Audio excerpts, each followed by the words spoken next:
24. Matthieu 24 verset 4 mpaka 7. Amen. Mathayo 24 mstari wa 4 mpaka mstari wake wa 7. Na nitasoma kwa Swahili ya Kongo ambayo inasema, Yesu akawajibu, muangalie vizuri mtu asiwadanganye. Watu wengi watakuja wakijiita kwa jina langu wakisema, mimi ni Kristo, nao watadanganya wengi. Mstari wa 6, mtasikia habari za matokeo au utetezi wa vita, lakini msiogope. Sharti mambo hayo yatukie, lakini hayaonyeshi kama mwisho umefika.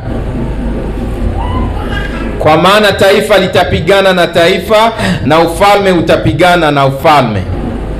Kutakuwa njaa na tetemeko ya nchi. Kutakuwa njaa na tetemeko ya nchi katika pahali mbalimbali. Amen. Bwana atusaidie sana. Bwana asifiwe sana. Amen. Hili ni neno la Bwana, hili ni neno la Mungu ambalo tunalisoma asubuhi ya leo.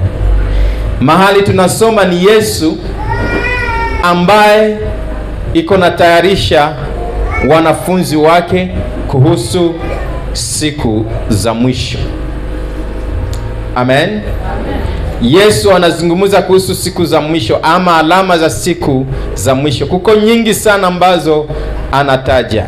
Pale mstari wa 4 tunasoma ni paragrafi ambayo inaanza pale na inaishia mstari wa 8. Na ule mstari wa 8 nasema, na haya yote ni kama mwanzo wa maumivu ya kuzaa tu. Bwana Yesu asifiwe sana. Anaanza kuambia hivi, hebu mfanye angalisho, msije mkadanganyike, sababu watu wengi watajitokezea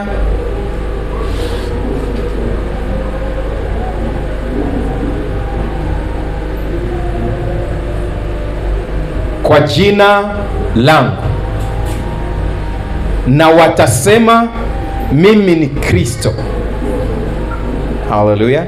Ile neno Kristo manake mtu aliyepakaliwa, tajiri, mtu aliyewekwa kwa ajili ya kazi fulani. Amen.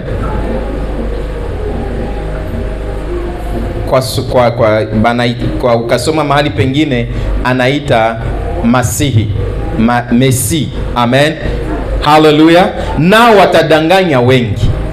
C'est-à-dire wakati tunatarajia siku za mwisho, wala katika siku za mwisho kutatokezea watu ambao watakuja kwa jina la Yesu na watasema tumetumwa na Bwana, na lengo yao ni kwamba wawadanganye watu wengi sana. Na neno la Bwana linasema kwamba wengi watadanganyiwa.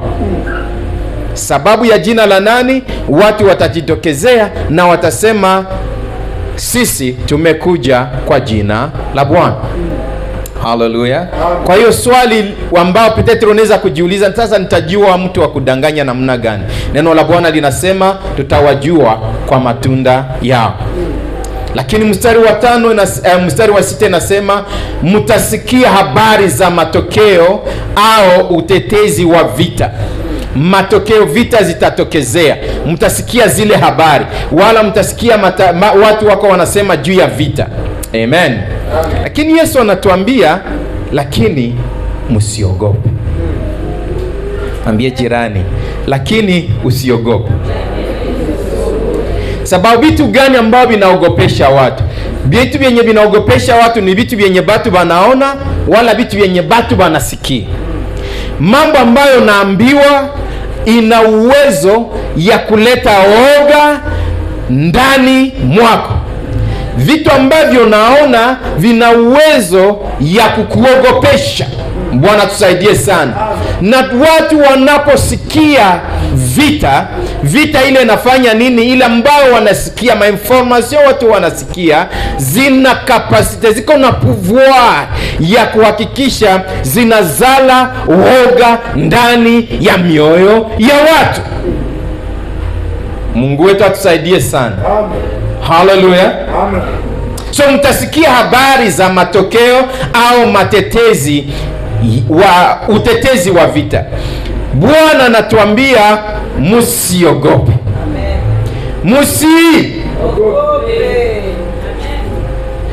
Msiogope. Ndio maana ninakuombea, ninapoendelea kulisoma neno la Mungu, ninakuombea kama kuna aina yote ya oga uko nayo, s'il vous plaît, ninataka saizi usikie neno la Bwana. Bwana anasema na we usiogope. Usiogope. Juu ya nini usiogope? Sababu anasema sherti mambo hayo yatukie. C'est-à-dire hakuna njia mbili tutazipitia ili kwamba tusipitie vita. Lazima itafanyika. Alors, kama haitafanyika, c'est-à-dire tutaomba, tunaweza omba, haitaarete vita.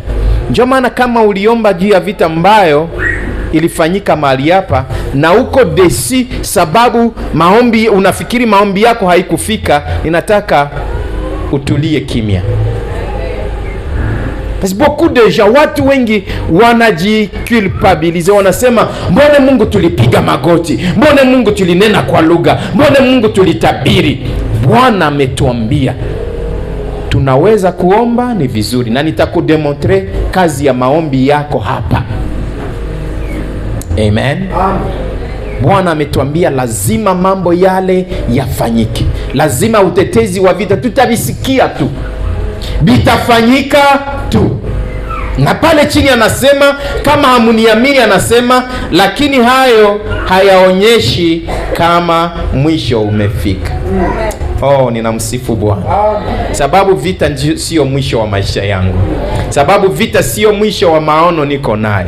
Sababu vita inapotokezea na matetezi ya vita inavyotokezea, haiko mwisho, haiko point final ya mipango niko nayo. Benye bataoa bao, benye bataolewa baoleo, benye batafanya biashara baendelee kufanya biashara, benye batafanya biote maono na mengine kujenga, endelea kujenga. Unisikii. Kama utaendelea kusoma, endelea kusoma. Mtu asikwambie utasoma nini na vita ziko zinakuja, utajenga nini na majengo na vita iko nakuja. Yani Yesu ametuambia listen, msiogope. Yale yatafika, na yakifika msifikirie kwamba dunia imeisha. Mwambie jirani, dunia haijaisha. Dunia yako haijaisha. Amen. Amen. Utanielewa tu, itaenda na wewe pole pole. Amen. Sikiliza, inasema kwa maana taifa litapigana na taifa. Ndio maana usijiulize kama bajirani wanaweza pigana. Ni taifa contre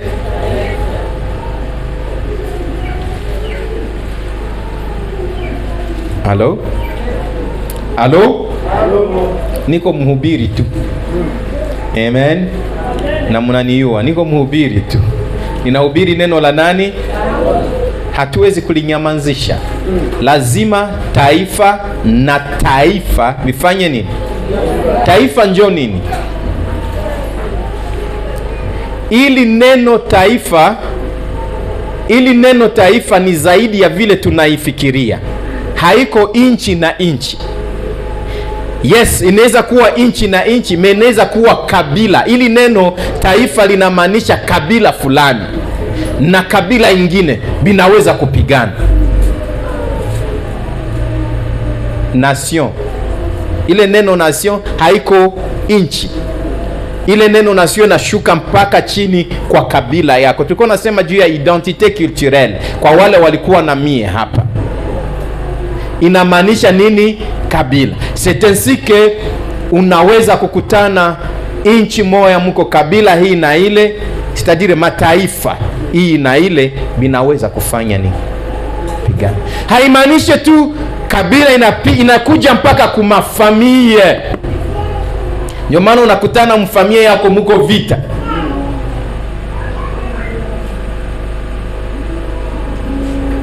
Mbona mnaniona hivi mwa? Haleluya. Mshaona jamaa zinapigana, familia mbili zinapigana. Yesu amesema lazima yale mambo yafanyike, kwa maana taifa litapigana na taifa na ufalme utapigana na ufalme. Na watu wanapopigana, Biblia inasema kutakuwa njaa. Mwambie jirani, umewahi kulala njala? Mu village me haiko hapa mu vile. Haiko nyinjo niko nasema. Ule mu village njo banalala njala. Me mu vile batu abalala yake njala. Naumu.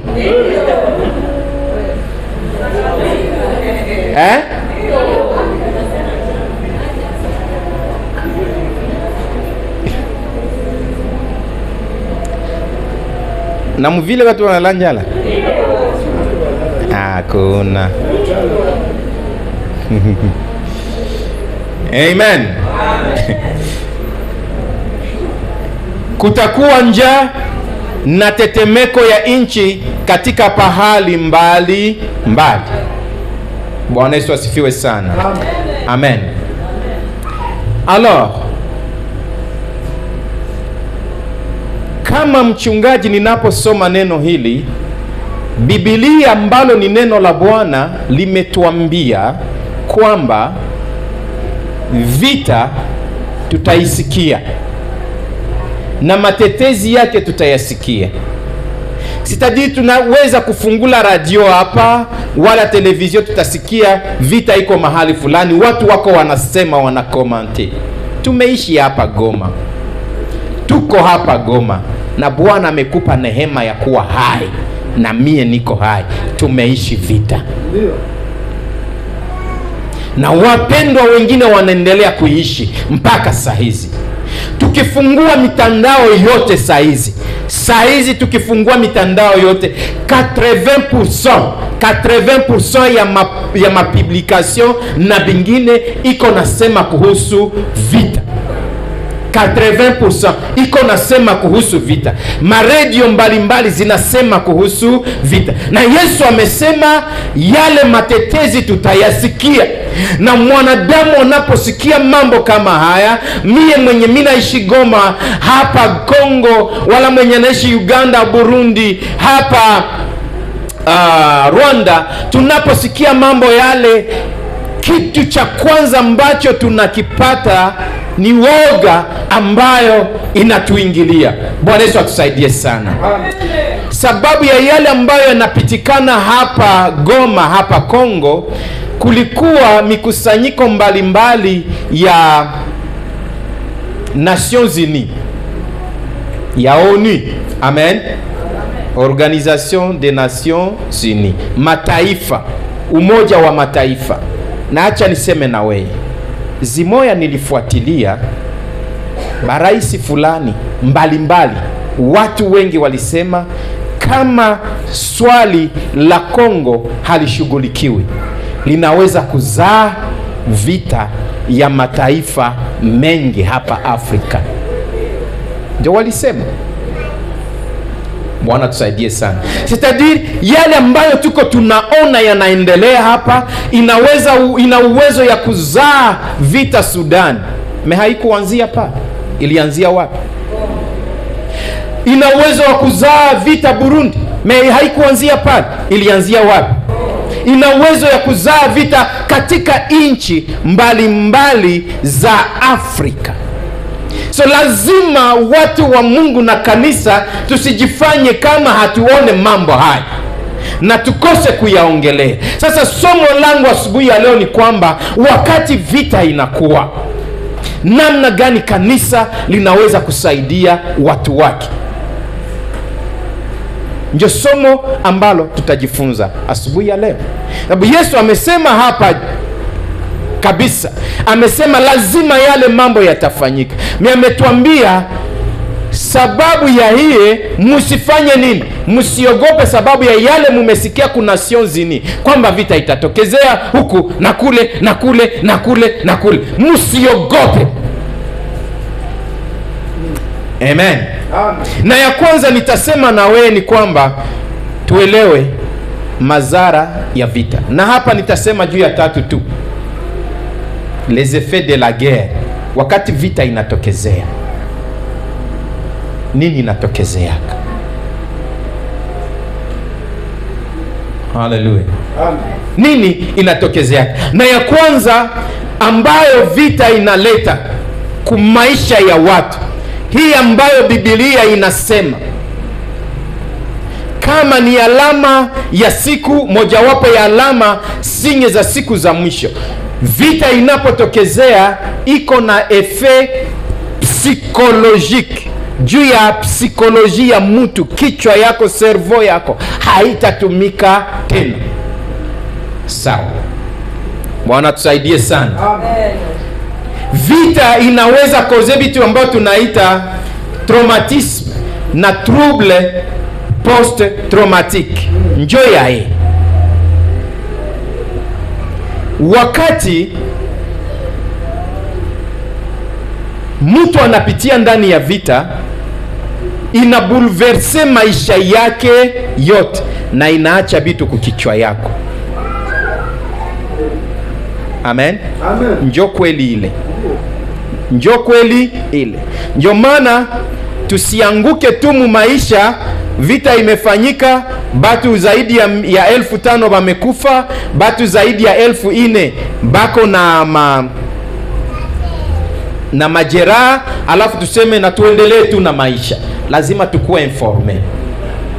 Mwambie jirani, lazima tukue informe juu ya madhara ya vita. Amen.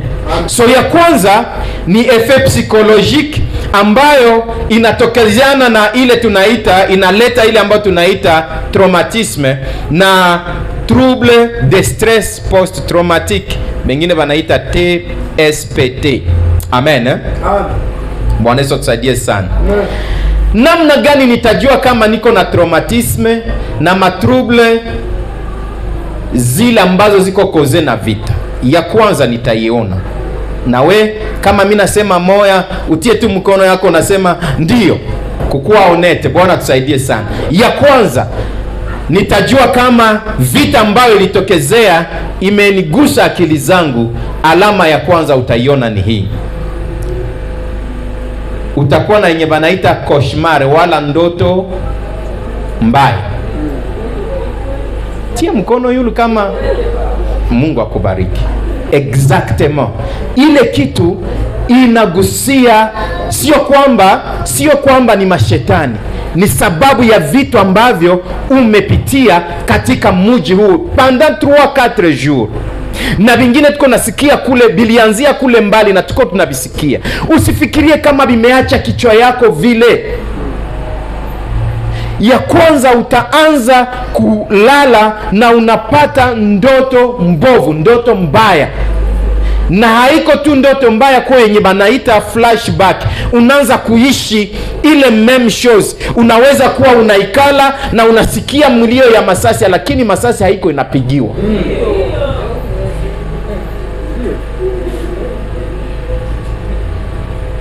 So Yesu anatuambia, wapendwa, mtasikia matetezi ya vita na mtasikia vita zitafanyika mbalimbali. Taifa kontra taifa zitapigana. Me lazima kanisa, wakati vita inafanyika, lazima tusinyamaze tu, tuendelee kuabudu, tuendelee kusifu, ambayo ni kitu ya muhimu sana, tena sana kwa maisha yetu. Lakini lazima batu bakuwe informe na mambo haya. Alama ya kwanza kujua kwamba kichwa yako haikubakia intact ni kwamba Angalia usingizi yako, angalia ndoto zako, angalia wakati uko wewe peke, unasikia, unajua, unaweza sikia batu biko wanalalamika, unaweza kuona na uko macho hivi, haiko maono unaona batu biko wanakimbia, unaona watu wanakufa, unaweza kuivisualize. Ni ma flashback yatadiri bile vitu biko nafani ni binakurudilia. Ni alama mojawapo ya kukuambia fanya haraka, tafuta msaada. Esiko kona nisikia mpendo? Tunasaidiana. Amen. Hallelujah. Amen. Ya pili ni hii. Parce que nirudie kwa ile ya kwanza ambayo nasema la personne revit sans cesse des scènes traumatisantes. Unaanza ishi tena ile bitu. C'est comme si umekuwa tena mwabio ile saa. Na halafu binakuampeshe kukuwa na amani. Hautakuwa na amani. Unasikia kabisa roho yako haiko poze, akili zako haiko poze, mwili yako iko agite, mpaka unajiuliza finalement probleme yangu ni nini? Tatizo iko pale. Ya pili inaitwa anxiete. Mtu mmoja nisaidie, anxiete ndio nini? Na hypervigilance. Hallelujah. Nitakusaidia. Alors, par exemple, une victime civile peut toujours être sur ses gardes, craignant une nouvelle attaque.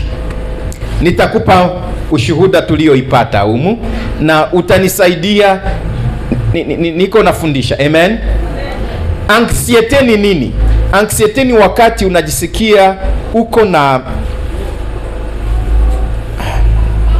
unasumbuliwa.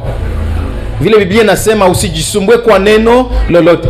Uko najisumbua sana, unasumbulikana sana ndani ya roho yako, ndani ya akili zako, mpaka uko najiuliza Mungu nini itafanyika. Mezo siku kwenye wanaita hypervigilance. Kila wakati uko natembea, uko naangalia pembeni, uko naangalia nyuma yako. Banaita nini? Hypervigilance. Ninaweza kupatia mfano. Tulikuwa muibada hapa jeudi na mtu mmoja anatokezea pale. Unaweza kuona jinsi watu wali simama mpaka ile ni reaction iko normale. Sababu ya vitu gani? Sababu ya mambo ambayo imefanyika. Inaitwa hypervigilance. Na anxiety ingali muweye, manake vita mambo ilifanyika, ilikuacha vile, iliacha zile masekele ndani mwako. Na neno la Bwana linasema tunaposikia vita, tunaposikia yale yote, inazaa oga ndani mwetu, inazaa anxiety ndani mwetu, mpaka na usingizi sipati. Ile ni effet psychologique. Amen. Ninaendelea. Hallelujah.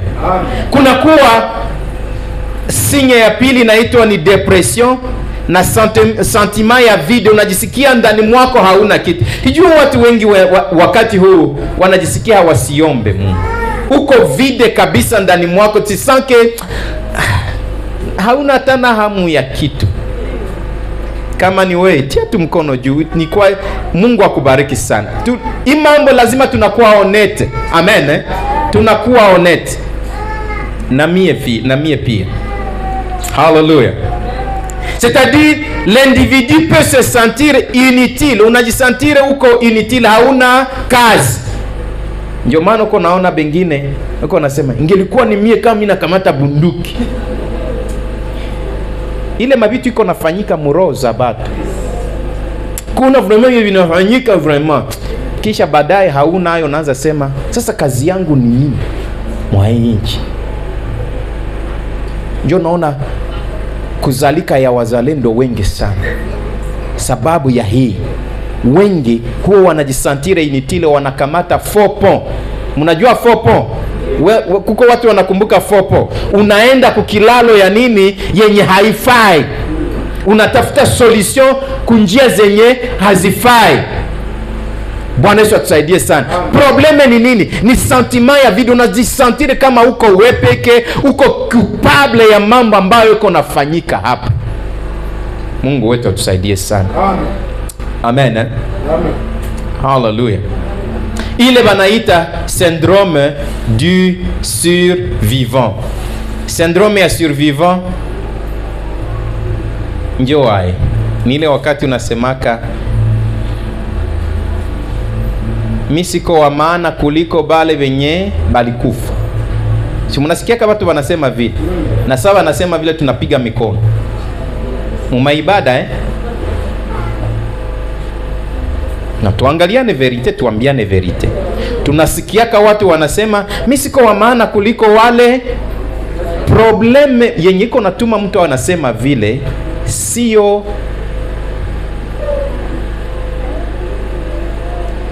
haiko kumsifu Mungu.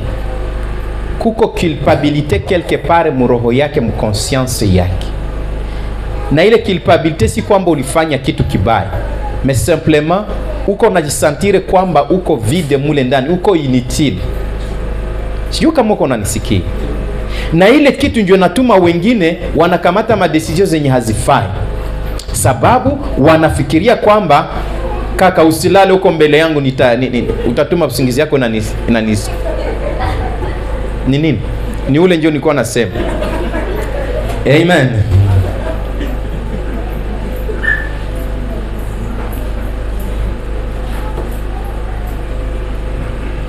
Tatuma na mimi naniambukia hapa, mnaona mhubiri anaanza lala. Sinaweza kuwa jambo la kushangaza, unafikiria nimekamatiwa na AVC. Lakini niko hai kwa jina la Yesu. Ile pepo haiwezi vuka hapo kwa jina la Yesu. Amen. Niko misonga. Alors, niko nasema juu ya sentiment ama syndrome ya survivant. Syndrome ya survivant inaonekana katika masemi yako, mie siko wa maana kuliko wale walio kufa. Tia mkono wako yulu kama umewahi sema vile. Mungu akusaidie. Mungu akusaidie, sababu Biblia inasema nyinyi ni wa maana kuliko mashomoro. Muko wa maana kuliko mashomoro. Yenye inatuma watu wanasema hawako wa maana kuliko wengine ni kwamba ile syndrome iko mule ndani, uko najisantire na culpabilité quelque part mule ndani. Na ni probleme ya nini? Ya yale ambayo umepitia. Lazima unasaidika. Ndio maana wakati mimi naencourage watu kukia pana ushuhuda hapa, ukuye hapa kama mtu mwenye uko wa maana. Ukuye hapa kama mtu ambaye Mungu ameumba kwa mfano wake. Et que tu ne dois pas te comparer na wengine. Sababu nimekuja hapa nikiwa na objectif yangu. Peut-être mwenzetu ameenda amemaliza biaki. Bwana asante. Mais écoutez. Hallelujah. Amen. Mais écoutez. Mtasikia matetezi ya vita, na vita mtaziona, mataifa na mengine zitapigana, na vita inachaka hivi vitu, depression na sentiment de vide juu ya watu. Mtu anaanza perdre tout intérêt pour la vie. Unaanza ona kwamba maisha vie, hii maisha tuko nayo haina nini? Maana kabisa. Haina thamani. Tu perds tout intérêt. Hauko intéressé mchochote kile. Baki kuambia tuende kukazi, unasema sijisikia hata. Na nitakusaidia, ndaenda un peu plus loin. Ndio maana unaona wengine anaweza lamuka asubuhi kunawe na shindikana. Unaweza bakia vile mchana yote mzima. Hauna mwelekeo tena katika maisha. Hauna mpango tena katika journée yako. Unakula hii, unarudia tena ukitanda. Unalamuka, unaikala kidogo, Facebook kidogo, unarudia tena. Yani, tu n'es pas stable muwe peke. Maisha haina tena maana. Nitaenda haraka sana. Wengine banajizole, vita inasababisha kugusa kichwa yako, inasababisha socialement wanze jizole. C'est ainsi que mkanisa tunaweza ona mtu alikuwa anakuya haku yake tena. Et tu te poses la question, mais huyu mtu avant vita alikuwaka alikuwaka mtu mwaminifu. Mais pourquoi après vita hafanye hatua tena?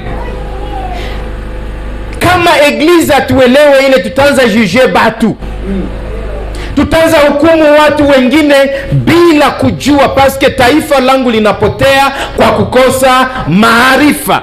On ne connaît pas pourquoi les autres, qu'est-ce qui a touché les autres, experience gani alikutanana nayo, na evenement iliacha maisha yake namna gani. Haleluya. Donc isolement social, utajua kama vita na evenement ya vita imeacha kitu kukichwa yako wakati unaanza jitenga na wengine. Haupendi kusanyika na wengine, maombi haupendi hata kuenda. Bwana tusaidie sana. C'est-à-dire beaucoup de survivants ont du mal à exprimer leur souffrance et préfèrent s'éloigner des autres. Mtu ukimuuliza anakuambia Dieu fait grâce. Bonjour ma soeur, Dieu fait grâce. Ah, mvyote ulipitia, Dieu fait grâce. Oui, Dieu fait grâce, mais niambie kubyenye bilipitikana. Mtu anafanya nini? Anaweka barriere, person hapendi kuongea. Sur ce sababu mtu hapendi kukuya, bataniuliza nini nilipitiaka ndani. Anaanza jitenga. Zaidi sana kama balikuiba vyote, na zaidi sana kama ulipoteza mtu, haupendi kuongea juu ya. Kama uko hapa na ninasema na wewe, inua mkono wako juu katika jina la Yesu. Mungu akubariki sana. Merci. Amen. Isolement social. Memwambie jirani usijizole na wengine. Zaburi ya 34 inasema hivi: L'Éternel est près de ceux qui ont le cœur brisé et il sauve ceux qui ont l'esprit abattu. Hallelujah. Kupitia haya yote niliyoyapitia sababu ya vita, neno la Bwana linasema kwamba Mungu haiko mbali na wewe. Mungu iko karibu na wewe, haijalishi kama roho yako iko brise. Hallelujah. Bwana iko pamoja na wale ambao mioyo yao imevunjika. Jina la Bwana libarikiwe. Amen, amen. Efe ya pili, na nitaenda haraka sana. Efe ya pili inaitwa efe physique. Vita iko na efe physique juu ya maisha ya watu. C'est là que tunaona makonsekanse mbalimbali. Ya kwanza tunaweza kuangalia konsekanse physique ya vita ni blessure de guerre. Hallelujah. Watu walikuwa wa blessé de guerre. Sijui kama kuko hapa mtu aliona mtu ambaye alipigwa na masasi katika vita. Inua mkono wako tu kama uliona mtu mwenye alipigwa na masasi. Siye kule ku centre tuli recevoir zaidi ya batu 10 wanatunziwa pale ambao waliguswa na nini? Na masasi. Bwana Yesu atusaidie sana. Na kuna huu msichana wa 16 ans ambao ziliingia muestoma yake.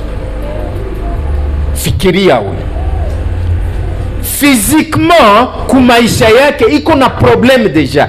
Ameguswa. C'est un effet physique ya nini? Ya vita. Sio kwamba alikuwa soda. Alikuwa tu kwabo. Na alafu baf inafanya nini? Inampata. Bwana tusaidie sana. Hallelujah. Wengine balikuwa ampute. C'est-à-dire mikono yao wala migulu yao inakatiwa. Wala vidole inafanya nini? Inakatiwa. Ba blessé de guerre bako ba mingi.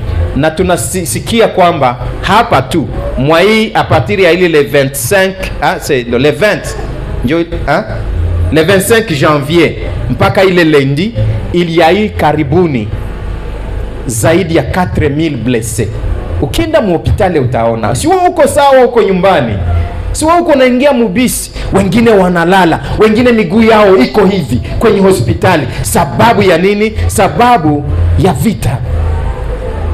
Majeshi walikuwa blessé, basi vile même chose balikuwa blessé. Alors vita inapotokezea iko na maefe sur le physique juu ya mili ya watu.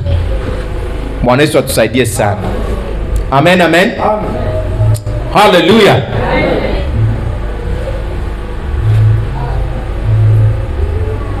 Amen. Tuko sawa? Tunaelewana? Il y a des maladies et des affaiblissements du corps. Alors, sababu ya vita inasababisha kwamba watu wakose chakula.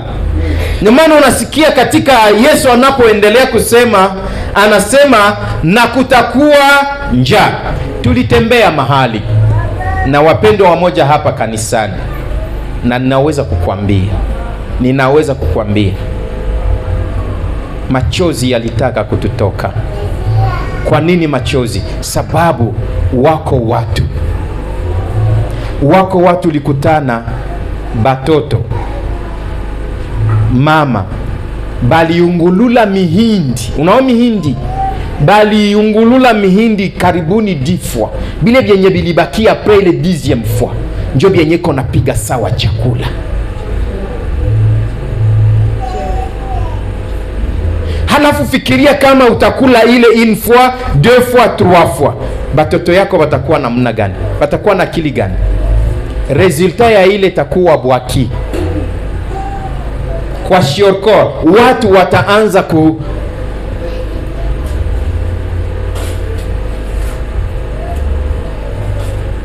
kukuwa na bwaki. Bwana Yesu tusaidie sana. Amen. Des maladies et des affaiblissements du corps. Watu wanachoka mili yao. Il y a absence d'eau potable causant des maladies infectieuses. Tuliishi hapa Goma panda ile wakati na watu walikosa tete. Nyinyi mlikuwa na mais presque toute la ville watu walikuwa hawana maji. Est-ce que vous savez kama kukosa maji yenye Mungu ametupatia, hii yalake tunakuwaka tuko na kunywa na tunasema maya yalake njoo nini? Si mnabisema vya vile? Ile ni ya muhimu sana kwa afya yako.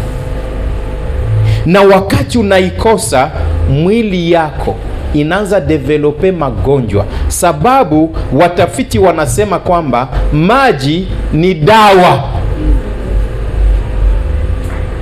Maji wakati unakunywa na wakati unakunywa ile maji inaendaka kwa mwili yako kusukula bitu ya mingi sana. Kwa watu beko na diabeti, jambo la kwanza munganga na prescrire kwa mtu iko na diabeti, ava magonjwa madawa yote ni maji. Sababu usipokunywa maji, ile kitu itaanza kukukula mule ndani, inakumaliza siku chache. Maji ni dawa, na mwili yako ikikosa inaanza kujiaffaiblir. Niko nasema français, kujiaffaiblir njoo inaanza kuzofika. Hallelujah. Ni effet physique ya nini? Ya vita. Wangapi wako na maji? Tumshukuru Mungu, tumerudishiwa maji wakati huu. Maji merudia Goma. Bwana bariki wale ambao walitumika kwa ajili ya ile kitu. Hallelujah. Sababu ni ya muhimu sana. Na tunapoikosa, tunakosa vitu yenye iko ya muhimu sana. Mungu atusaidie sana. Donc des maladies. Alors il y a des conditions de vie insalubres favorisant les épidémies. Ndio maana niko na encourager Salongo hapa. Tafadhali hakikisha uchafu yote ambayo iko uitoshe kwenye nyumba yako, sababu ile madamu na bingine ambavyo vilitupwa kwenye mji bina uwezo ya kuleta magonjwa ambayo si mnaona mnalundika vitu hapa na vitu vinalundikiwa pale, mvula nayo inanyesha inasukuma kila kitu wapi? Kwenye bahari. Makanza ba deplaces haziko tena, zile matoilette zabo zitaishia wapi? Kwenye maji ambayo watu wanaikunywa. Sasa mwisho ya hii baada ya vita Njo ingine vita watu watapigana na ni magonjwa ile ambayo iko koze na uchafu ambayo imeachwa kila mahali. Ndio maana ni muhimu sana baada ya hii janga watu wanajimobilize, wanafanya usafi wa mahali ambapo wanaishi. Amen. Amen. Sijui kama uko unanifuata. So ni ya muhimu sana msione kama watu wasione kama ni korve wanawatilia. Lazima tusafishe majira na mazingira yetu, sababu afya zetu na maisha yetu inategemea pale.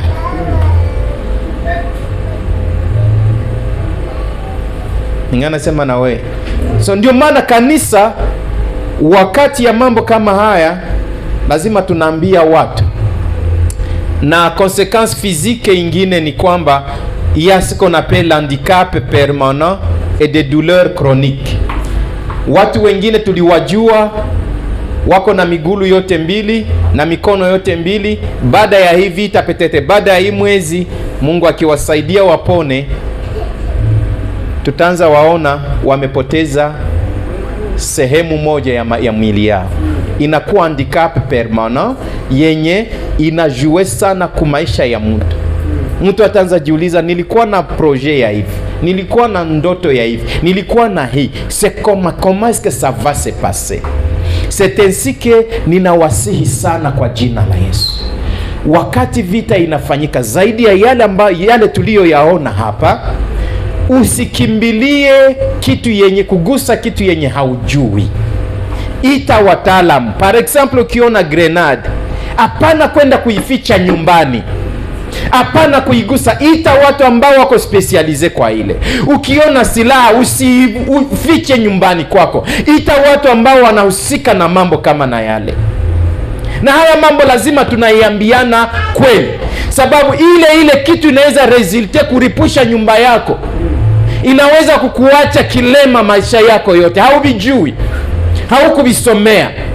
Sasa ukificha nyumbani kwako, mtoto wako saa huko atakuwa itoshi. Na nakwambia hivi, njoo wale wapapa ba ile mateni wanatembeaka. Njoo tuliona Bukavu wakati mwingine. Usifanye ile mchezo. Usiweke silaha nyumbani kwako. Enda kapane. Na kama unajua mtu anaiweka, nenda kaambia watu ambao wanahusika. Hallelujah. Sababu ile inaweza kukozema douleur permanente kwa maisha ya watu. Wako watu ambao kama mtu alipata masasi mtumbo yake, Yesu watamuopere, watamponyesha, na tunaombea Mungu awaguse. Lakini acha nikwambie, inaacha cicatrice mkubwa. Saba atakuwa banaiona, italeta ingine stress kwa maisha yao. Na wale watu lazima tunawaombea. Tusiwe kanisani tu kama gisi tuko tunaangalia hivi. Wako watu wanasumbuka. Hallelujah. Amen. Na neno la Bwana linasema, Isaïe 41:10 inasema, ne crains rien quand je suis avec toi, ne sois pas effrayé car je suis ton Dieu, je te fortifierai, je viendrai à ton secours. Amen. Haleluya. Usiogope. Mambo haya niko nakwambia sio kwa kukuogopesha. Mungu iko natayarisha maisha yako, iko nataka akutie kumstari kunjia ya uponyaji.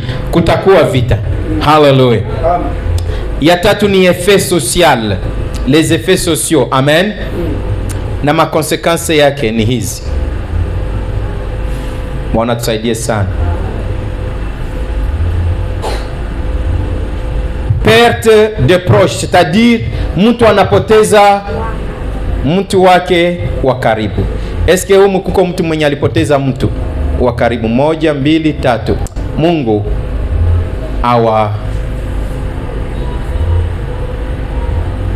awa fortifie tena. Bwana tusaidie sana. Yes, ça doit faire mal. Socialement, ile kitu iko na impact juu ya maisha yako. Bwana Yesu tusaidie sana. C'est-à-dire la guerre derrière elle laisse derrière elle des orphelins. Wako watu ambao wamebakia mayatima. Tukiingia kuko basoda mingi walikufa na bemeacha watoto. Tukiingia kwa basivile mingi walikufa na bameacha batoto. Donc la guerre laisse derrière elle des orphelins, des veuves et des familles brisées. Bwana Yesu asifiwe sana. Des familles brisées. Muliona tulikuwa mahali hapa kwenye ibada. Wangapi tulikuwa hapa kwenye ibada jeudi? Pasipo kujua ule mtu atumjue na sijue kwanza iko wapi paka hivi. Muliona jinsi anatokezea na machozi kwenye roho yake.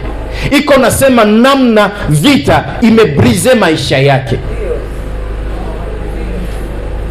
Ilikuwa ushuhuda ambao Mungu alikuletea kwa macho yako, kwa masikio yako, uisikii. Hatukumuita, hatumjue kwanza, hatujua alitokezea wapi na hatujua alienda wapi baada ya ile. Mais heureusement, exactement, ile kitu njo watu wengi wanapitia ndani. Il y a des familles brisées kabisa. Il y a des familles brisées kabisa. Vita imeacha cicatrice, imeacha ile vitu juu ya maisha ya watu. Hallelujah. Hallelujah. Bwana tusaidie sana. Donc beaucoup de personnes ne retrouvent jamais leurs proches disparus. Wengine hawatapata tena wale wapendwa walio kuwa disparus. Sijue wale walizama na wangali wanatafutiana saizi, yawezekana iko Goma, yawezekana alikimbilia Bukavu, yawezekana. Bwana tusaidie sana. Haiko tout perte de proches, mais aussi il y a des déplacements forcés des gens. Vita mkawaida yake inapotokezea, ndio maana unisikia mzuri. Biblia inasema kama wakati mambo haya itatokezea, bale wenye biko kumulima babakie wapi? Na bale wenye biko mubonde babakie wapi? Ça veut dire quoi? Pendant la guerre on ne divague pas. Mwambie jirani.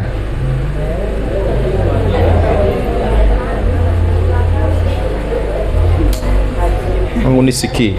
Pendant la guerre on ne divague pas. Katika vita, wakati wa vita sio wakati wa kuanza kimbilia kule, unakimbilia kule. Reste là où tu es.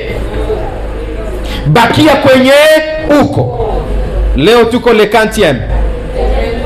Leo tuko le 23. Sijue yale itafanyika après 5 mois, après 4 mois, après 3 mois. Mais dans le cas où siku ingine tunaishi yale tuliyoyaishi hapa, usiwe mtu wa kubabaika. Sababu boga inababaisha batu sana. Zaidi sana ukisikia zinaanza pigiwa hapa, unasema Birere ndio kuko bien. Na wewe ule unatoka, wakati uko na divage, uko unatoka kwenye huko unaenda Birere, wewe ule unakutana nazo munji. Ninaweza kuwapatia experience yangu ya 2024 na ya 97 na ya 94 na zingine, na nitaweza kubambia kama l'experience rend sage. Ikala kwenye huko. Ninajua wakati avant meme bifanyike, nilitumia kila mtu video mwenye niliweza kufikia, nilikutumia nikakwambia ikala kwenye huko, usidivage, tafuta chakula, tafuta pesa. Saizi ile maneno ngali verite. Banki zinafungiwa, Airtel Money zinafungiwa. Tafuta pesa kidogo, weka nyumbani. Tafuta chakula, weka nyumbani. Tafuta maji, weka nyumbani. Ile vitu inafanya watu badivage sana. Na kama uko na kitu, patia jirani yako. Sete na vingine haba kuifungula kata.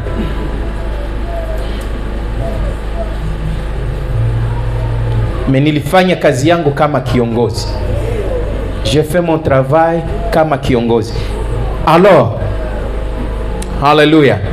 Sababu vita vanatayarishaka. Mwambie jirani, vita vanatayarishaka. Vile gouvernement inatayarisha vita, vile watu wa chini wanatayarisha vita. Kule Bulaya, nitia entre parenthèses unisikie. Kule Bulaya kuko vita ya Russia na Ukraine. Na sasa Europe yote nabo biko bananza ona kama vita ile iko kwenye mlango yao. Unisikie. Nilisikia premier ministre wa nchi moja anambia, haiko hata nchi moja, anaambia watu yake hivi. Anabambia la guerre n'est pas encore chez nous. Kumepita karibuni 4 mois. Akasema la guerre n'est pas encore chez nous.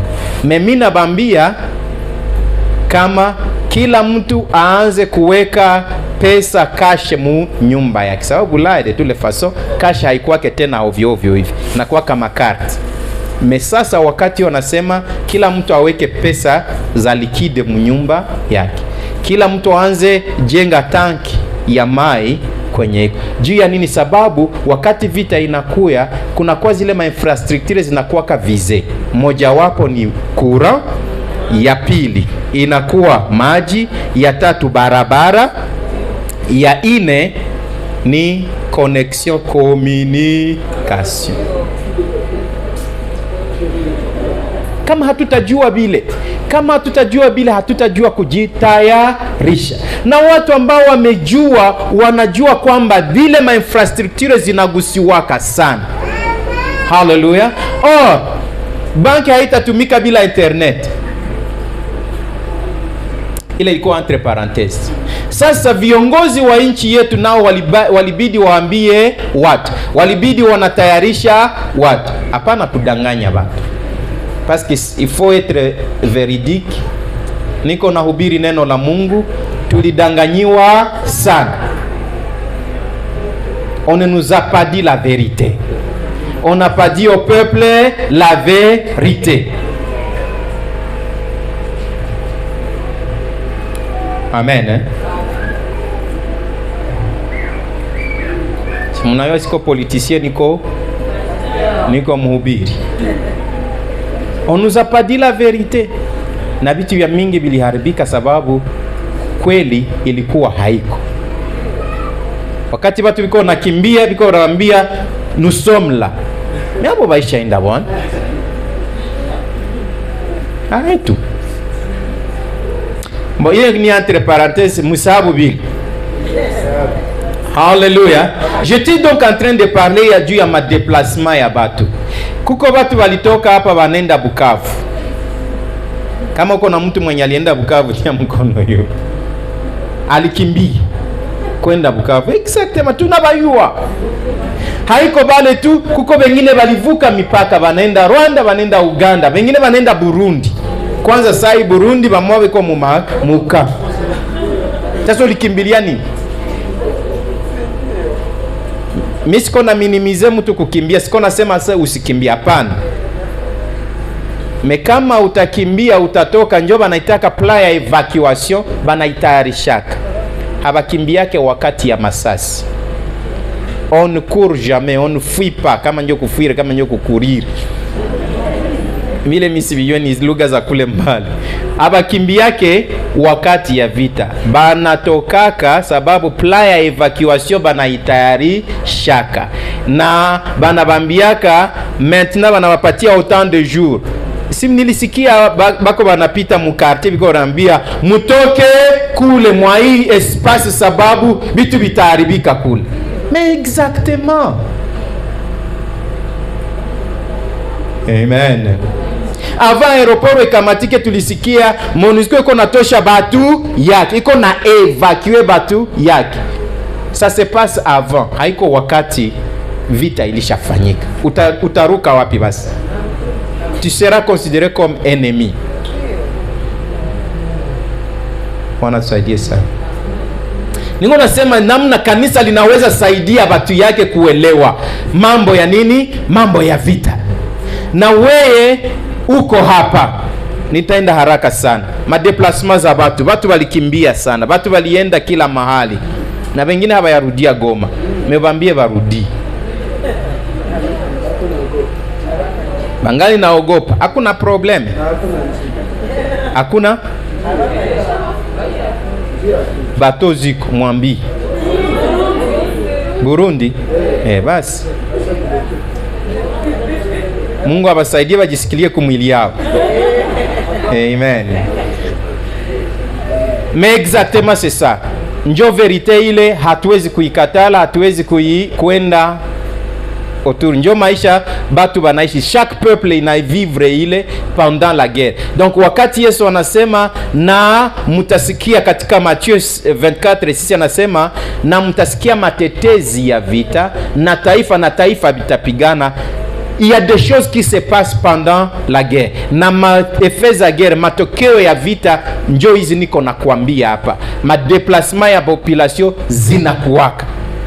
Il y a pas longtemps, batu walikuwa natoka Ruchuru, Masisi, banakuja hapa Goma.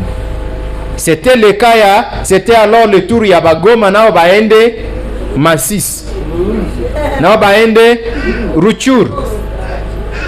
Alors ce mouvement là, ça s'explique ni wakati ya nini? Ya vita. Amen. Apare ile conséquences physiques, ndio tuko nasema kuko perte d'identité et de culture. Fikiria mtu wa Masisi alikuwa anafurahia ngombe yake, analamka asubuhi anakunywa maziwa, mebana mforce kukimbia. Akifika Goma mnaanza mpatia maziwa na sukari. Bitawezekana kabisa. Atabikula siku moja, siku ya pili vitu bina. Donc, lorsqu'un pays est en guerre, ses traditions, sa langue et son patrimoine peuvent être menacés. Bwana tusaidie sana. Les réfugiés en vivant dans des pays étrangers peuvent perdre une partie de leur identité culturelle. Hii mambo ninaweza kuambia. Nimefundisha ba réfugiés Uganda pendant 3 ans na ninaweza kuambia kwamba wengine walishakasema habatarudiaka tena hapa. Wanaishi kama Waganda, wengine wameoa Waganda, wanaikala pale. Yeah. Na wanasema mie kurudiaka kule siwezi tena. Mwingine anatoka hapa anaenda Bulaya na kifika kule anasema mie mpaka Mungu ashukake jua kwa kiongozi wa ile nchi. No, mtu anaanza embrasser mila zingine. Tradition zinaanza potea. Vile nilikuwa nakufundisha wiki iliyopita, identité culturelle. Amen. Meneno la Bwana linasema pamoja na ile yote nasema hivi. Les bontés de l'Éternel ne sont pas épuisées. Ses compassions ne sont pas à leur terme. Elles se renouvellent chaque jour. Ninakuombea katika jina la Yesu, Mungu arenuvele wema wake na fadhili zake kwa ajili yako katika jina la Yesu. Haleluya. Yesu ametuambia musiogope, lazima yale mambo ifanyike. Na haimaanishi kwamba ni mwisho, nimemaliza na wewe. Dieu a encore un plan merveilleux pour chacun d'entre nous. Les survivants, Mungu angali na uwezo, Mungu angali na mpango kwa ajili yako. Ambia mtu kama alipoteza mtu, ambia mtu kama alipoteza mambre ya mwili yake, alishakuwa casualty vile tunabaitaka, umwambie kwamba haiko njo mwisho. Ce n'est pas la fin. Il y a encore de l'espoir. Il y a encore de l'espoir. Kungali tumaini hata muti ukikatwa. Nikiwa namalizia. Kuko 3 etape ya vita. Okay? Nimekuambia juu ya maefe ya vita juu ielewe. Mekuko etape 3 ya crise. Amen. Kuko etape 3 ya crise. Ya kwanza tunaita avant crise. Kanisa inapashwa fanya nini? Na taifa linapashwa fanya nini? Uko unanisikia? Ninaamini kwamba ukitoka hapa utenda saidia mtu mwingine. Amen. Ukitoka hapa utenda saidia mtu mwingine. Il y a ce que nous appelons l'avant crise, c'est-à-dire mbele vitu bifanyike. Qu'est-ce qu'il faut? Il faut préparation na prévention. Amen. Amen. Ku gouvernement, préparation veut dire ina préparer batu yake, prévention veut dire négociation par exemple. Ewa tu négocier bapendwa bangali wapi kule Bunagana. Mengine banakatala. Ile ni ku politique. Mais nous en tant qu'église, préparation na prévention yetu inafanana namna gani? Tunapoambiwa wala tunaposikia kwamba vita itakuwa, lazima tutafute njia za Mungu katika maombi. Mimi narudia tena, tushuke kwenye magoti, tumwambie Mungu tupatie hekima. Tutafanya nini? Tutaishi namuna gani? C'est-à-dire, nous demandons à Dieu la direction spirituelle et le renforcement de la foi. Ili kwamba vitu wakati vinafanyika, imani yangu isiyumbe. Imani ya batu mingi sifanye nini? Isiyumbe. Sababu hii maevenement crise inaweza yumbisha imani ya watu. Kwa hiyo tunapojua kama vitafanyika kabla havijafanyika, njo mbeleni pale, avant la crise, comment nous nous préparons kama kanisa? Nous devons chercher la direction spirituelle et le renforcement de la foi. Mathayo 7:24-25. Hallelujah. Unaweza isoma nyumbani. Ya pili, mu preparation na prevention yetu. Tunajua prevention ni nini? Tunajua prevention maana yake nini? Bangapi tunaelewa prevention ni nini? Maana niko nasema tu hamuelewi. Ndio maana mambo ya mafransa baitoshake tu. Hallelujah. Prevention maana yake ndio hata nini mkiswahili? Hapana, ile ni matayarisho. Kuprevenir manake unaanzia, unatanguliza kitu avant kikufikie wewe unakita. Amen. Ndio tunaita prevention. Bwana asifiwe sana. Hallelujah.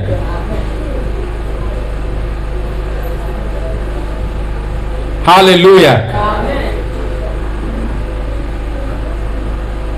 Na prevention yetu ni nini? Prevention yetu ni kuomba Mungu. Tutafute Mungu atupatie mwelekeo. Amen. Akikwambia omba vita ishe, omba. Kama akwambie uombe vita isimame, hata uombe tafanya nini? Njo kwenye église nous devons vraiment être sage na humble. Tukue humble. Tusisimame tu Mungu simamisha vita. Koma asimamisha, eske unayua kama njoo alihakikisha ifanyike? Kama njoo aliituma na unamwambia imalize, aisimamishe, iishe, uko unafanya nini? Uko unapingana na yeye. Ndio maana ni mzuri sana même dans la prière, wakati tuko natafuta Mungu, tutafute maongozi ya Mungu. Tuombe namna gani pendant ce temps? Est-ce que ndiyo Mungu umesema vita itakuwa? Na Mungu alisema na shi hapa kwamba M23 itakamata mwingine. Il y a 2 ans je pense. Sasa hivi alishasema. Sasa tufanye nini? C'est-à-dire hivi alishasema bikawia bisipokawia batafanya nini? Kutakamatika tu. Sasa utaanza mpingana. Sijui kama tuko nafuatana. Problemu ya mwanadamu ni kusahau. Unataka kitu kila siku Mungu aongee na wewe tu. Sema tena itu ingine yenye wewe unataka aseme. Ndio problemu ya sima kanisa hili. Nataka Mungu atumsemeshe Mungu yenye tunataka aseme. Mungu amesema vita haitakuwa. Tunasema, tunapiga mikono. Akisema Mungu amesema vita itakuwa, tunaanza muangalia kama asiki yake Mungu ule. So tafadhali tuanze kutafuta direction ya Mungu na prevention tuanze angalia. Je vous l'avais dit ici. Bamoya balikuwa na mie kumurago hapa. Niliwaambia ninaona majeshi yote kona kuyakuya huku. Pour nous c'est déjà une menace. Pour nous c'est déjà une insécurité. Basamire, basijue banani na banani, tout le monde ici. Kuya maisha itaongezeka. Sasa si kama eglise tutaprepare watu namna gani kwa kuishi mwa hii wakati kama na hii? Amen. Donc lazima tunashuka chini na tunakuwa humble mbele za Mungu. Hallelujah. Amen.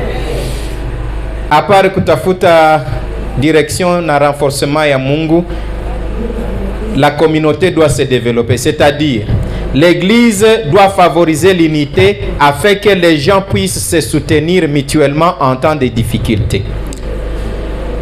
hapa ifo, mimi nashuka kwenye huko, nisaidie ile na ninitia hapa.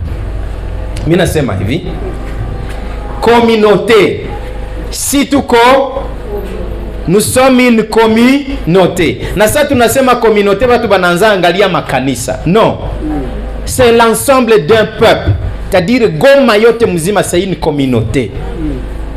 Nous qui sommes ici, nous constituons une communauté, tunakuwa jamii.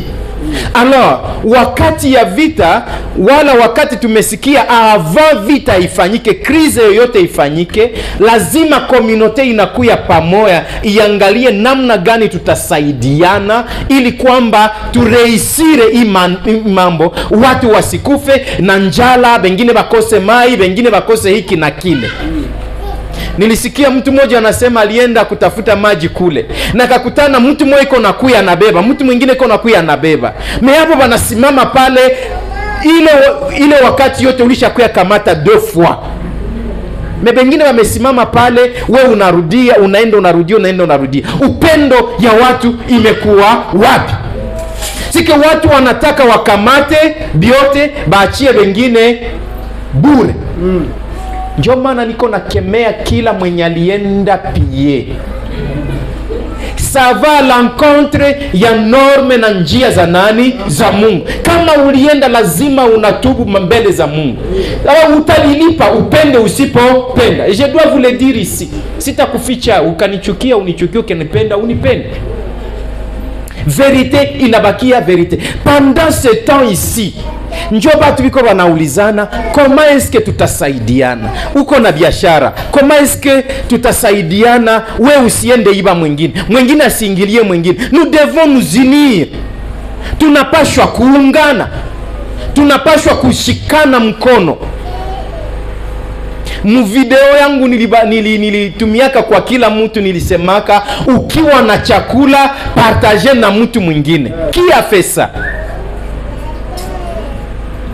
Mumoya tu ndio alifanya. Mungu akubariki bawili. Ukiwa na maji, usitake maji yote umalize we peke. Usitake shote dibido na mwingine anasimama pale iko na bido moya tu. Mupatie moya. C'est comme cela qu'on se soutient mutuellement. Vile ndio watu avant vita wanatayarishanaka. Amen. Na kanisa lazima tunaanza ambia batu hii mbele ya wakati. So Yesu anaposema mutasikia matetezi ya vita, ile saa tunaisikia matetezi ya vita. C'est là qu'on vient ensemble.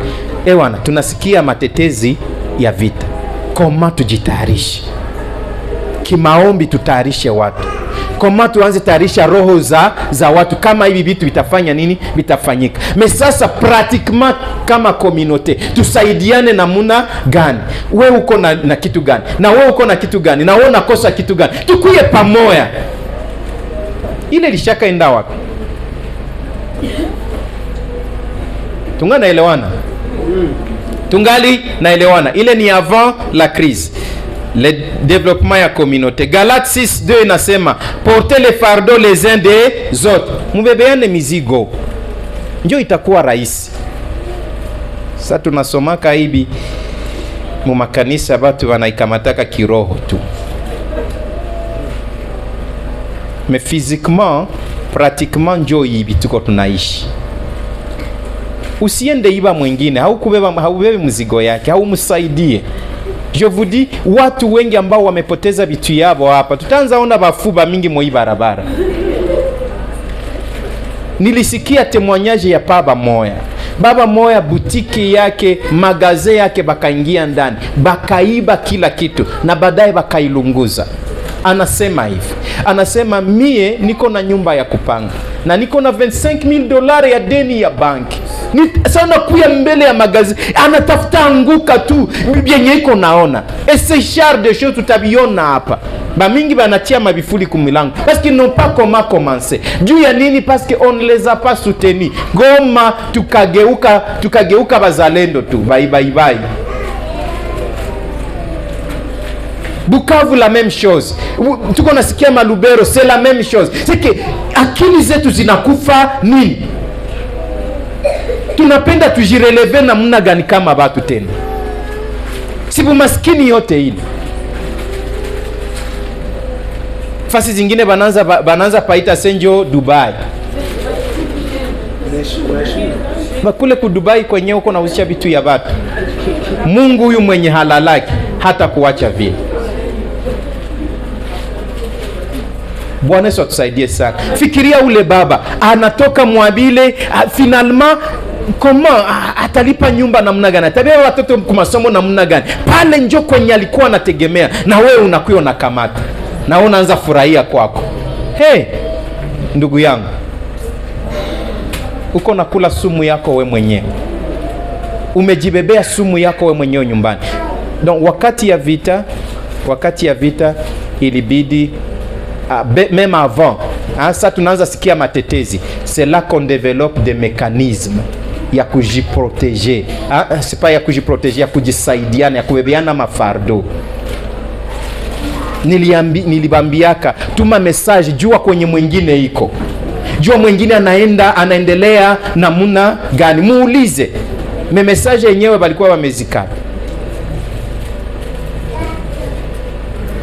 Amen, amen. Donc ile ilikuwa église inasaidiana. Ile ni mbele. Ya tatu, l'éducation et la sensibilisation. L'église enseigne la sagesse et la prudence face aux défis à venir.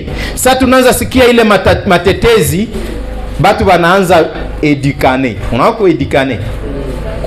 Kufundishana, kueleweshana, kufahamishana. Mon cher, vita itatokezea. Na hivi vita itatokezea, madhara ya vita ni hii na hii na hii. L'église doit faire ça. Des fois unaweza nisikia sitafundisha juu ya kunena kwa lugha katika ibada wala kwa mafundisho yangu. Juu ya nini? Niko na kutayarisha. Niko na kusaidia. Sepake ni mafundisho yenye hatuwezi fundisha. Mais wakati inatuomba. Mezali nasema hivi. L'homme prudent voit le mal et se cache. L'homme prudent voit le mal et se cache. Mais les simples avancent et sont punis. Watu wengi walikufa mkwenda kuiba. Beaucoup de gens, siko nasema bote, meba mingi balipata masasi sababu ya kwenda kuiba. Ils ne sont pas prudents, ils n'ont pas vu les dangers venir. Bananza jibalade tu, nao waende ona vyenye vinakuwa. Ndio maana unisikie. Kama uko chini ya uwezo wa sauti yangu hapa, unisikie mzuri. Wakati imambo ya watu kwenda kimbilia bisodo hii, biko naua mtu, na we unaenda unaua kwai, na mnaanza shangilia, na unaanza sema ua. Sheki hauna tofauti na mjinga. Kwenye watu wiko napigana mkate, na wewe unakimbilia pale. L'homme prudent voit le mal de loin et se cache. Matetezi inaanza kuwa. C'est le moment tunaanza tayarisha kashete munyumba yetu par exemple. Kama parti gani ya nyumba yenye hata bombe yanguke haiwezi yangukia ndani. Swate tulishaka kajenga tu na majiwe wala na matofali, si bote tunajitia muni. Ikiangukia hapa haitapiga hapa. Nacha niseme na wewe. Kule Ukraine wakati mabombe za Russia zilikuwa zinaanguka, bao walikuwa wanaretentire masirene ava ianguke. Ava ifanye nini? Ianguke. Kuko sirene munasikia peut-être 10 minutes avant ou même 15 minutes avant. Ile sirene ni ya kubambia nini? Musiende ona, mukimbie kuchini. Kuko fasi banaita machini ya metro, kitadiba shati ya beton, hata bombe ya namna gani yanguke pale haitafika pale, na batu banenda jificha mundu. C'est ça les préparations. Njo batu ba me développer makili zile. Alors njo naweza kuangalia Ukraine vita imemaliza miaka, me nombre ya batu wamekufa iko tofauti na hapa. Juna si benyewe tunavipenda iko sa. On n'a même pas besoin de la vie. Mwishaona vya mingi, wende tuona vingine. Donc est-ce qu'on a comprendre? C'est ça. Leo hii kuko nilisikia misijue kama ni kweli, unasikia Rwanda nako mabombe zilianguka. Donc maeffet collatéraux zinakuwaka. Mais nasikia kule hata kama si abiangalia, nasikia kule abo balisha developer system ya kufanya ya kuminimize, prevenir, njo prevention hii. Mbele ya wakati avant bitu bifanyike. Abo basha uza maapare za kufanya nini? Za kuminimize bombe. Effet ya alors sasa finalement unakosa kujua kama viongozi wako kule wanaofanya nini, wanaofikiria. Na Biblia inaposema na sie maneno wa ndugu, tusibikamatake tu sa hovyo hovyo hivi. Parce des fois mu makanisa tuko tunahubiri, tunaruka, tunanena, tunafanya vyote et enfin tunarudia kunyumba, mais tunarudia tungali bajinga wale ba. Merci. Mungu atusaidie sana. À partir ya leo, l'homme prudent voit le mal de loin. Ya ine na ya mwisho kwa ile, avant la crise, nous devons faire la prière et l'intercession. L'église prie pour la protection divine et la direction avant que le malheur n'arrive. Amen. Tunaomba Mungu linda batu yako, Mungu linda watoto yako, Mungu linda watoto yako, na kisha tunaomba na mwelekeo ya kimungu avant ile mabaya ifanyike nini, ifanyike. Na Mungu akitusaidiaka tutaendeleaka na kuko sasa na pendant la guerre ambao ni moma ya 3, na nitamalizia na sitagusia ile sana,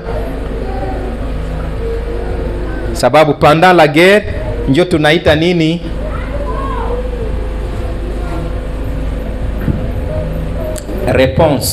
réponse gani? Vita sasa ilishafanyika, réponse gani tunaleta na sekuru gani tunaleta? C'est là que tunaleta msaada, fournir de l'aide pratique. Ya pili, offrir un soutien émotionnel et spirituel kwa batu. L'église apporte réconfort et encouragement durant les moments difficiles. Siye kanisa ndio tulipashwa kuendea watu wengine, tuko tunawaletea habari za kuwatia moyo. Ni weye na mie, sema ni mie na pastor. Kazi yetu ni kuwapelekea wengine fadhili, tuwatie moyo. Ndio kazi yako, ndio kazi yangu.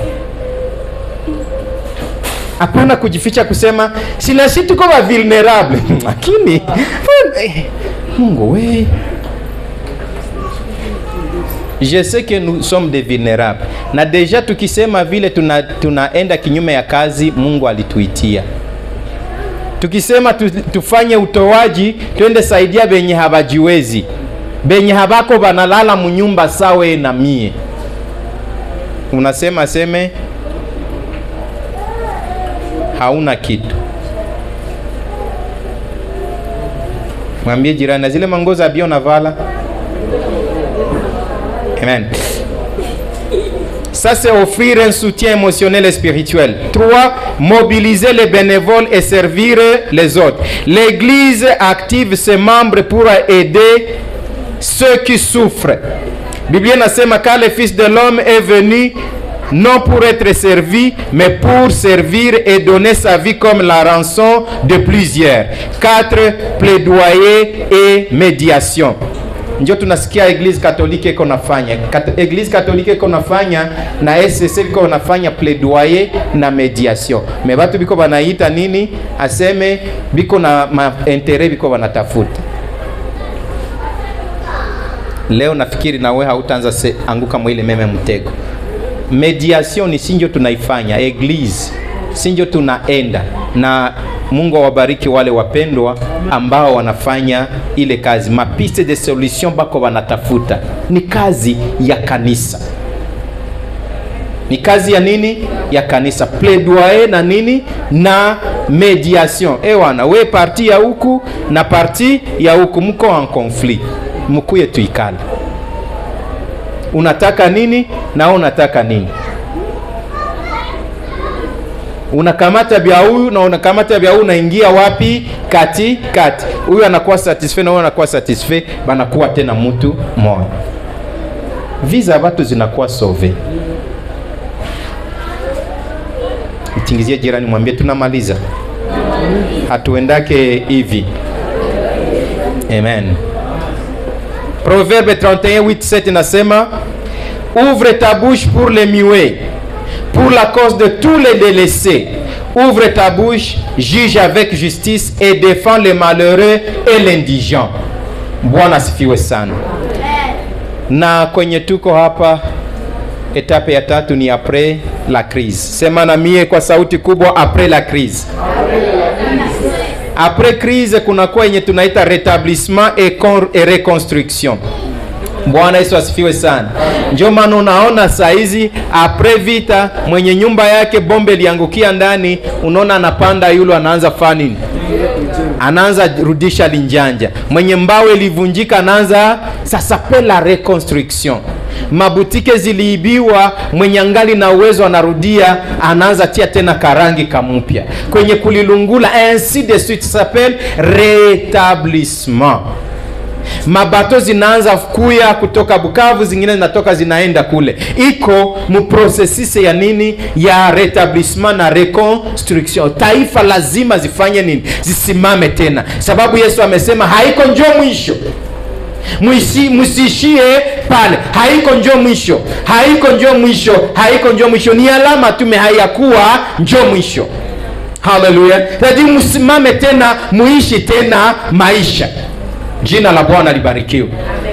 Muishi tena maisha. L'église continue d'accompagner les personnes en voie de rétablissement. C'est-à-dire tunapana soutien à long terme et la guérison. C'est ainsi que mkanisa mwenye iko chargé na hospitalite alipashwa kutupatia liste deja ya watu wenye wamewasirika, wenye wameguswa sana na ile shida.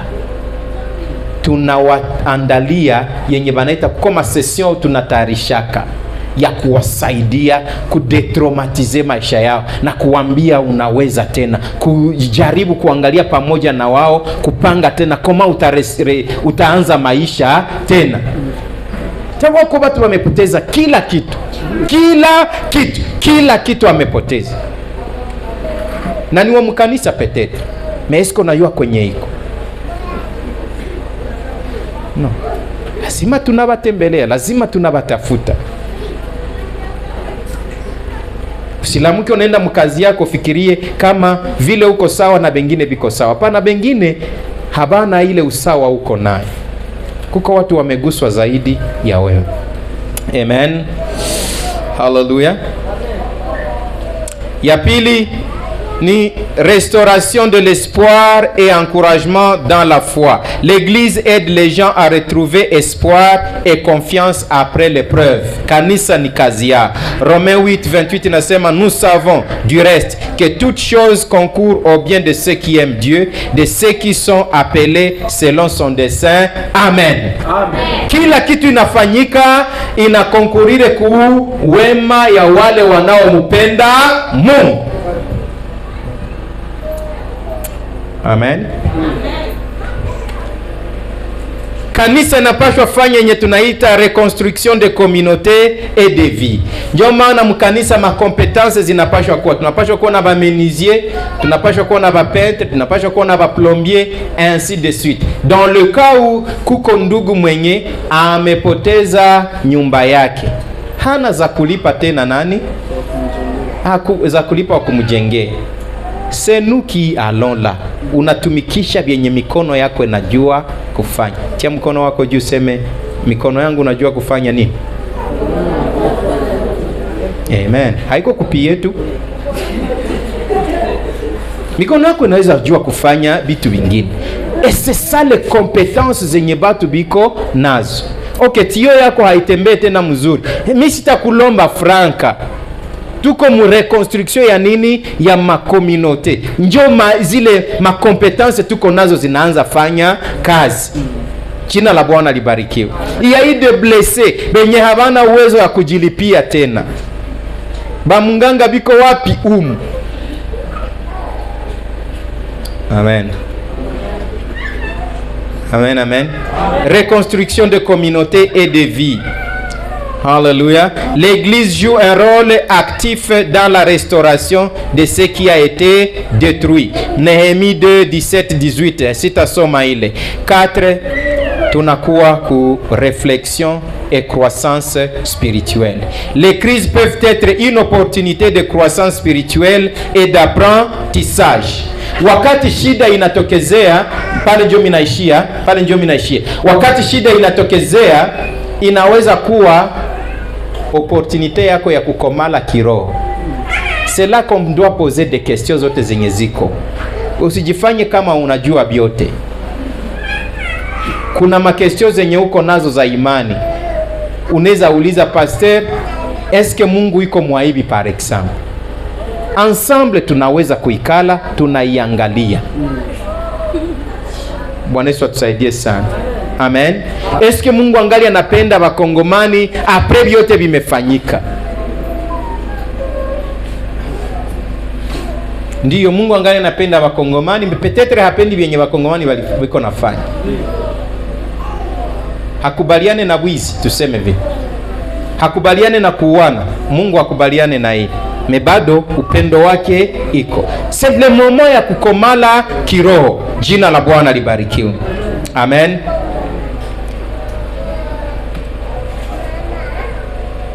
Veillons les uns sur les autres. Hébreux 10 inasema, veillons les uns sur les autres pour nous exciter à l'amour et aux bonnes œuvres.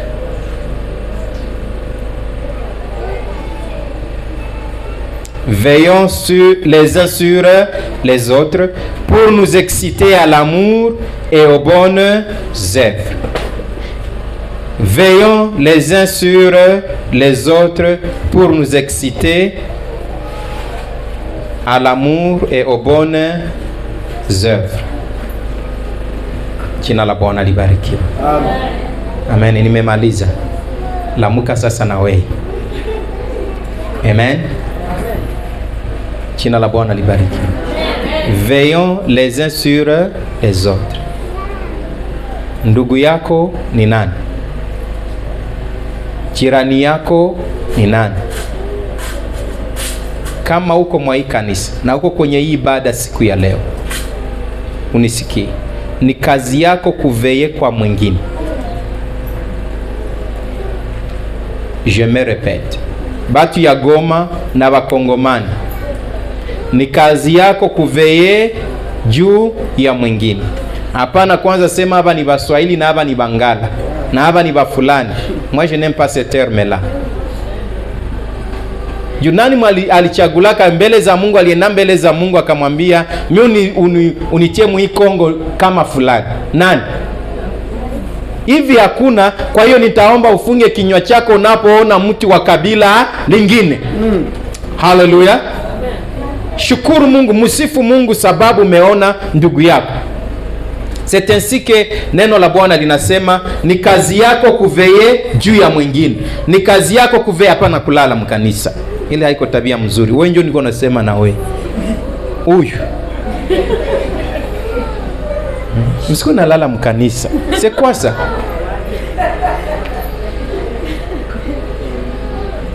C'est quoi ça? Hallelujah. C'est quoi ça? Utaveye juu ya mwingine anoko nalala.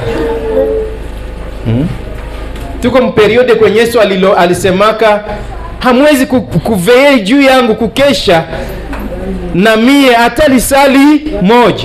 Huko nalala hivi. Unapata saki ya maharagi unakula we peke, inaishia mule vile. Na unayua kama unaingia mkanisa na mtu mwingine mwenye unayua kama hii wakati hali iko ngumu. Veillez les uns sur les autres. Est-ce que mwebalingiliaka umu? Mwebalingiliaka mwake umu?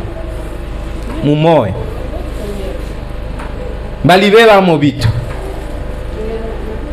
Abakubebaka kitu. Mungu alipreserve maisha yako. C'est pour un but. Bwana Yesu asifiwe sana. Mekuko batu baliingilia mu biashara yao bakabeba. Amen. Ni wakati ya kuveiller sur les autres. Ukeshe juu ya mtu mwingine. Hautendaka mbele za Mungu kumwambia pasteur akuwa atufundisha upendo. Parce que les gens vont à l'extérieur, banakuwa kule nyuma, kule nje, na bako wanasema bale fulani habakwake na upendo. Okay? Finalement, je me dis mais wewe ulishaonesha nani upendo kwanza? Parce que tu ne peux s'aimer que ce que tu ne peux récolter que ce que tu as semé. Unaweza vuna bienye unapanda. Tuko napanda nini wakati ya vita hii, wakati ya krize hii? Tuko napanda nini mubengine? Eske kuna muinuo mwambie endelesha katika huduma, endelesha kumwamini Mungu, endelesha kumtumainia Mungu. Uko napanda nini ndani mwake? Simama kwa miguu yako, niombe pamoja na we. Na kwa